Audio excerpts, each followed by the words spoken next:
My computer crashed while I was trying to paint this image and record at the same time, so I went ahead and painted the different layers to show you what I've done. For each of these layers, I went to Channel and selected Alpha and the dotted circle, and then went ahead and selected the layer and a paintbrush, which is B. And I'm just enlarging the brush, and then used whatever color that I wanted for that particular layer. So let's say brown, to paint over the area. Very roughly. I was not careful about this. I didn't follow the lines very closely or anything like that, because for the most part this style is fairly loose, and it really isn't worth your time to be really careful with the edges.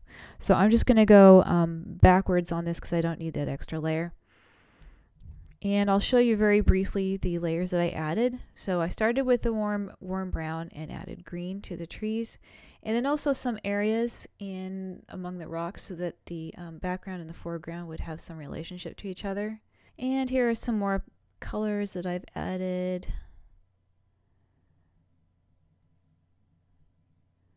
So you can see there are a good many that I've put in here.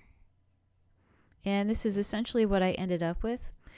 There were some areas that needed some erasing, and all you have to do to erase is hit E on your keyboard and zoom in on the area to be erased, and then pick the color that needs to be erased. So let's say that I wanted to reduce the amount of blue that was in this rock.